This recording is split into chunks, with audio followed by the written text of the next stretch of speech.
Daily का routine क्या था?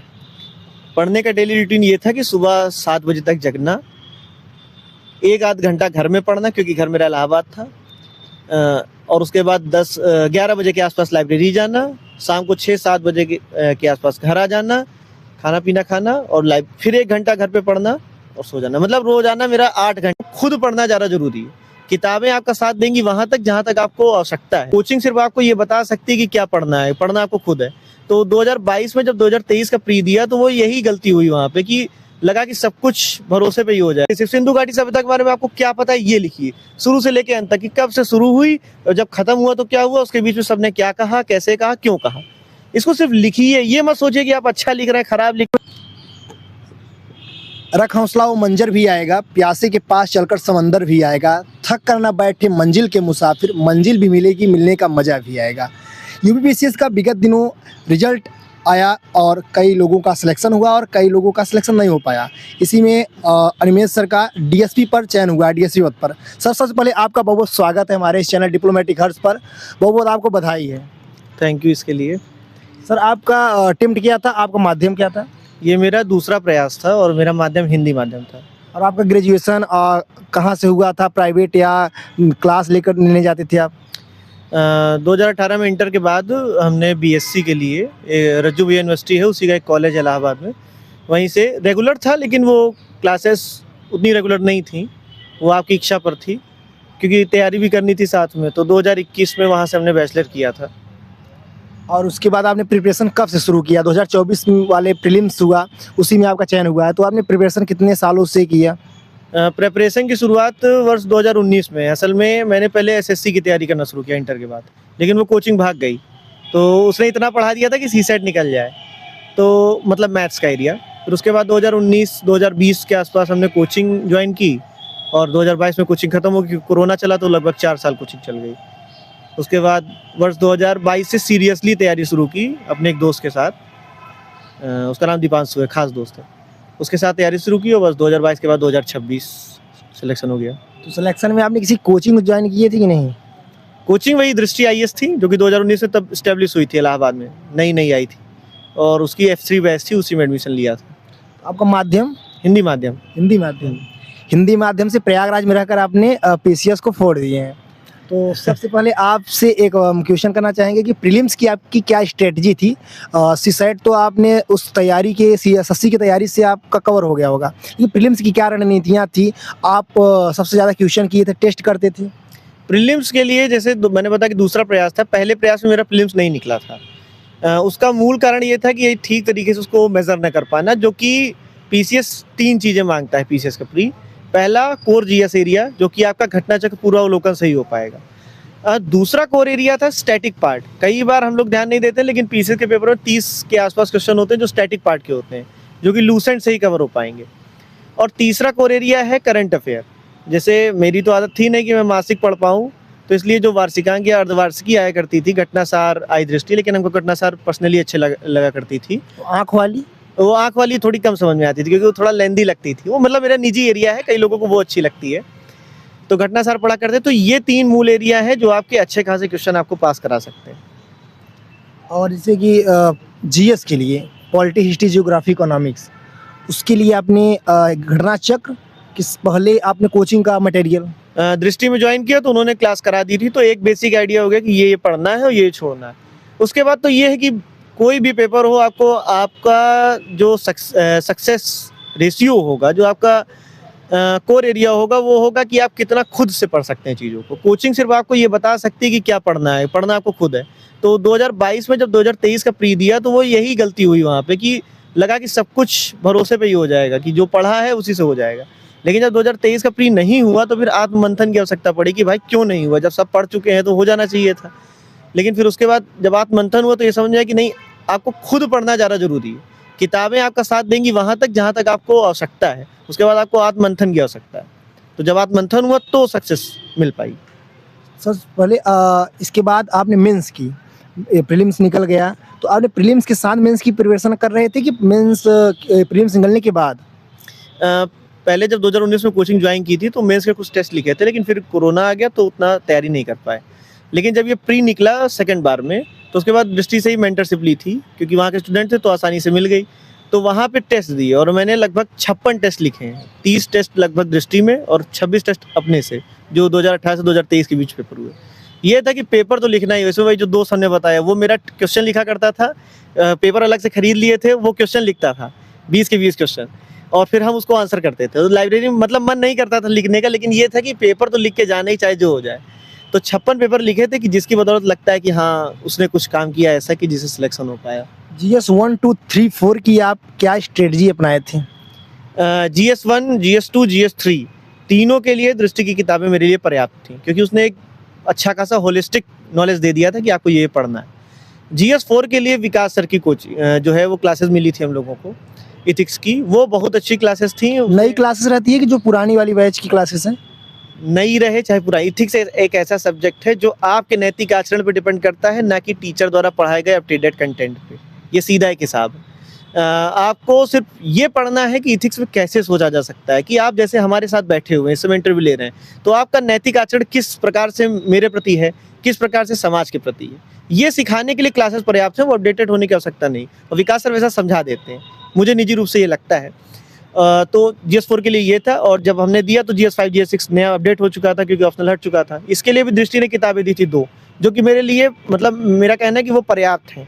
GS 5, GS 6 लगभग 300 पेज की किताबें हैं, उसमें सारे सब्जेक्ट और सारा एरिया, मतलब वो जैसे मेरे टाइम क्वेश्चन आया था रेशम पालन, ये उसका भी दिया हुआ था दृष्टि किताब में, कि आप उसको अगर पढ़ लें ठीक प्रकार से तो आपको ऐसा कोई क्वेश्चन उसके बाहर नहीं था कि जो आया हो। बाकी GS 6 में योजनाएं कुछ रहती हैं, जिसके लिए आपको टेलीग्राम पे कई जगह पे उपलब्ध हो जाता है कुछ यूपी सरकार के वेबसाइट पे जाकर? हाँ, वैसे मतलब मैंने उसको फॉलो नहीं किया, इसलिए मैं उसका नाम नहीं ले रहा हूँ। बाकी आप सरकार की साइट से, जैसे सरकार का उस समय निकला था 8 वर्षों में सरकार की प्रगति, इस तरह का एक निकला था। उत्कर्ष क्या बजट, 8 वर्षों का बजट? हाँ, 8 वर्षों की उपलब्धियां था उसका नाम था, तो उत्तर प्रदेश सरकार द्वारा निकला था। तो जैसे उससे काफ़ी डेटा लिया गया पुलिसिंग में, और इसमें कैसे कैसे डेटाज हुए, तो ये सब सारी चीज़ों का जब आप प्रयोग करेंगे तो पूरा GS 1 to GS 6 आपका कवर हो जाएगा। कोचिंग कितना इम्पोर्टेंट है प्रिपरेशन के समय? कोचिंग के अंदर का माहौल, कोचिंग में कितने लोग सीरियस रहते हैं, कितने लोग पढ़ते हैं? इसके लिए तो ये कहना है कि जैसे एक होता है कि आर्थिक स्थिति भी कई लोगों की ठीक नहीं होती है, अगर वैसा नहीं है तो अब वैसे माध्यम उपलब्ध हैं कि आप कम खर्च में आसानी से कोचिंग कर सकें। कोचिंग करने का मूल उद्देश्य ये है कि वो आपको एक दिशा दे सकती है, आपको दिशा बताती है कि आपको किस ओर जाना है। मतलब एक पथिक जैसे आप हैं तो आपको एक मार्गदर्शक की भूमिका निभाएगी, लेकिन जाना आपको खुद है। 2023 के प्री के बाद जब एक हफ्ते मेरा सिलेक्शन नहीं हुआ तो मेरे दोस्तों ने मेरा साथ दिया था, तब ये समझ में आया कि कोचिंग का साथ वहाँ तक जहाँ तक आप अपने आप को नहीं जान पाए। जब आप अपने आप को जान जाएंगे, अपनी तैयारी के ऊपर आपका विश्वास हो जाएगा, तो आपको किसी कोचिंग की आवश्यकता उसके बाद नहीं है। आप सेल्फ स्टडी से भी कुछ ना कुछ कर सकते हैं। कोचिंग सिर्फ आपके टेस्ट और मूल्यांकन इनमें आपका साथ देगी कि आप अपने आप को निखार सकें, लेकिन निखारना खुद है। उसके बाद टेस्ट के बाद आत्ममंथन आपको खुद करना है, ये मेन कोर एरिया है। टेस्ट के बाद अपने आप को एनालिसिस करें कहाँ कमी थी। उसके बाद जो मेंस में आता है बात की, जो फर्स्ट GS के पहले आता है हिंदी और क्या आता है निबंध, इसके लिए आपने क्या रणनीति फॉलो की? थोड़ा हिंदी माध्यम से हम शुरू से रहे, सरस्वती के स्कूल में पढ़े और हिंदी से थोड़ा लगाव रहा, तो हिंदी और संस्कृत लेके हमने हाई स्कूल किया था, तो हिंदी के प्रति मेरे रुझान जो है बड़े अच्छे थे और हिंदी पसंद भी है मैं निजी रूप से। तो हिंदी के लिए कुछ खास नहीं, बस ये कि एक रवीश सर हैं, वो 2019 बैच, मतलब उन्हें बैच नहीं याद, उनके नोट्स थे प्रीवियस ईयर के 50 पेज के आसपास, वो पढ़े थे और कुछ दृष्टि से जो टेस्ट दिए तो उसके हिसाब से एनालिसिस किया था। कितना चुनौती है आंसर राइटिंग करते समय हिंदी मीडियम का, और आंसर राइटिंग की आपने क्या रणनीतियाँ फॉलो की? सबसे बड़ा चुनौती हिंदी मीडियम के लिए रहता है कि आंसर राइटिंग के लिए हिंदी मीडियम ज़्यादा टफेस्ट लग रहा है। राइटिंग प्रोसेस में तो सबसे टफ यही है कि जैसे नए लड़के हम लोग जब नया नया लिखा करते तो ये लगता है कि लिखें क्या, जैसे हम अभी लिखते नहीं लिख पा रहे कि हैं। लिखें क्या। भाई सामने हमारे सिंधु घाटी सभ्यता लिखी हुई है, हमें सब कुछ पता है उसके बारे में, लेकिन लिखें क्या। तो यहाँ पहली चीज, 3 एरिया है इसके। पहली चीज आपको पता हो कि सब्जेक्ट क्या है। ये सिंधु घाटी सभ्यता आपने पढ़ ली, जो आपको कोचिंग ने पढ़ा दिया। दूसरा, आपको लिखना है। अब यहाँ पे वही से प्रश्न है कि क्या लिखना है, लेकिन लिखना है। अब इसका नियम यह है कि लिखना है। जैसे हमने कहा ना 56 पेपर हमने लिखे थे, पहली बार में हमने कुछ नहीं लिख पाए, दूसरी बार में लिखने का प्रयास किया, तीसरी बार लिखने में ये है कि पहली बार में आप, लोग कहते हैं कि पॉइंट्स में लिखिए, नहीं लिख पाएंगे। कारण है कि आपने अभी तक प्रयास नहीं किया। तो आप पहली बार में पैराग्राफ में लिखिए, कहानी लिखिए, सिर्फ सिंधु घाटी सभ्यता के बारे में आपको क्या पता है ये लिखिए, शुरू से लेके अंत तक कि कब से शुरू हुई और जब खत्म हुआ तो क्या हुआ, उसके बीच में सबने क्या कहा, कैसे कहा, क्यों कहा। इसको सिर्फ लिखिए, ये मत सोचिए कि आप अच्छा लिख रहे हैं, खराब लिख रहे हैं, कैसा लिख रहे हैं, इसी आपको सकता नहीं, ये सोचने का काम बाद में आएगा। पहले सिर्फ पैराग्राफ के हिसाब से उसको लिखिए। जब आप एक बार लिखेंगे और दूसरी बार उसको पढ़ेंगे तो आपको खुद समझ आएगा आपने कितना गंदा लिखा, ये आपको खुद समझ में आएगा कितना गंदा लिखा है।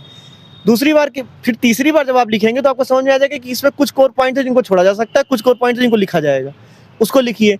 और जब आप धीरे धीरे लिखना सीखेंगे, जो हमने कहा कि लिखते लिखते आपको लिखना आएगा, लिखते लिखते जब लिखना आ जाए तब आपको ये समझ में आएगा कि सही तरीके से क्या लिखना है। इसको लिखने के लिए पॉइंट्स, मेन कोर एरिया है मेंस को निकालने का, जो मुझे लगता है कि आप पॉइंट्स में लिखें चीज़ों को। भाई भूमिका आप पैराग्राफ में लिखेंगे, निष्कर्ष आप पैराग्राफ में लिखेंगे, लेकिन जब आप मुख्य भाग पर आएंगे क्वेश्चन के तो वहाँ पर आपको पॉइंट्स में लिखना है। पॉइंट्स में, डायग्राम्स में, फ्लो चार्ट्स में, यही 3 मेन एरिया है जहाँ पर जो एग्जामिनर होगा उसको अच्छा लगेगा कॉपी चेक करने में। जैसे कि इसके लिए मैं अपने दोस्तों के बीच अक्सर कहा करता था कि आपने पनीर की सब्जी बना ली और सामने पेश की, अगर सामने वाले को अच्छी लगेगी तो वही पनीर की सब्जी पे वो आपको फुल मार्क्स देगा, लेकिन अगर उसको अच्छी नहीं लगेगी तो वो हो सकता है कि बेसिक जो उसके यहाँ की सब्जी है उससे भी कम अच्छा उसको आके। तो आपको दिखना चाहिए बीच में। आपको अच्छा लिखने के साथ साथ अच्छा दिखाना भी आना चाहिए कि उसको रुचि जगे कि वो उन 20-30 कॉपियों में जो वो जांच रहा है उसके बीच में आपके पास वो खास चीजें हैं कि आपका सिंधु घाटी सभ्यता दूसरे की सिंधु घाटी सभ्यता से अच्छी लग रही है। ये चीज। आपका डेली का रूटीन क्या था?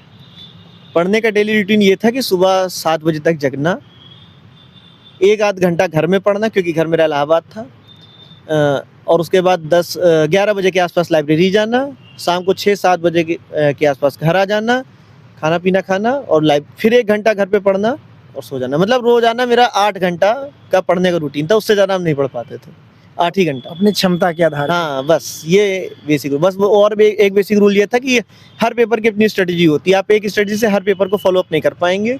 तो आपके महीने में 24 दिन होंगे जो कि विकास सर कहा करते हैं, 6 दिन आपके ऐसे जाएंगे वो आपको पता नहीं चलेगा, कोई ना कोई काम रहेगा।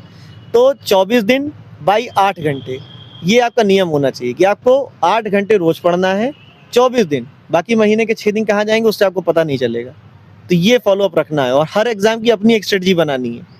ये नहीं कि आप जैसे हम यूपी से तो बिहार पी से एक साथ दिया करते थे, तो ये नहीं कि यूपी पी से बिहार भी निकल जाएगा, बिहार से यूपी भी निकल जाएगा। हर एग्जाम की अपनी स्ट्रेटजी होगी, हर एग्जाम की अपनी स्ट्रेटजी, अपनी बुक लिस्ट, अपनी एक अपना एरिया बनाइए कि आपको कैसे तैयारी करनी है। बस आखिरी सवाल है सर आपसे कि यूपीएससी और पीसीएस में कितना आपको डिफरेंस लगता है? क्योंकि कहा जाता है कि मिनी आईएएस है यूपी पीसीएस का, मतलब पूरे भारत में जितने पीएससी हैं यूपी पीसीएस हार्ड है सबसे, तो कितना अलग है, क्या उसमें कमियां हैं, क्या उसमें क्या है? देखिए ये बात तो आपकी शाश्वत सत्य है कि यूपीएससी के बाद यूपी पीएससी का स्थान आता है। यूपी पीसीएस की तैयारी यूपीएससी की अपेक्षा काफ़ी आसान है। जैसे हमने भी यूपीएससी की तैयारी ही की थी मूल रूप से, लेकिन ये यूपी पीसी की तरफ रुझान हो गया मेरा थोड़ा सा। यूपीएससी आपसे एक होलिस्टिक अप्रोच चाहती है जिसके लिए आपको तर्कन क्षमता, तार्किक क्षमता, निर्णय क्षमता, विश्लेषण क्षमता, मतलब जितनी प्रकार की क्षमताएं हैं वो आपको अर्जित करनी पड़ेंगी। पीसीएस में वो एरिया थोड़ा सा कम हो जाता है क्योंकि यहाँ पे प्री के एरिया पे थोड़ा आपको स्टैटिक हो जाना पड़ता है, मेंस में थोड़ा होलिस्टिक अप्रोच अपनानी पड़ती है। इंटरव्यू तो अच्छा होता ही है, वो तो आयोग के स्तर पे है, लेकिन आपको यूपीएससी और यूपी पीसीएस में एक मूल अंतर बस यही मिलेगा कि यूपी पीसीएस के लिए आपको थोड़ा सा सेंट्रिक होना पड़ता है यूपी, और यूपीएससी के लिए आपको एक होलिस्टिक अप्रोच चाहिए, भारतीय अप्रोच चाहिए, विश्लेषणात्मक अप्रोच चाहिए, जो होने के बाद ही यूपीएससी क्रैक हो पाएगा। बहुत धन्यवाद सर समय देने के लिए। हम आशा करते हैं कि आप डीएसपी बन गए हैं और आप लोगों की समस्याओं को सुनेंगे, और लोगों के अंदर लोगों से मिलकर काम करना पड़ता है डीएसपी में। तो हम आपको बधाई देते हैं कि अगली बार आप एसडीएम पद पर चयनित हो। बहुत बहुत आपको शुभकामनाएं।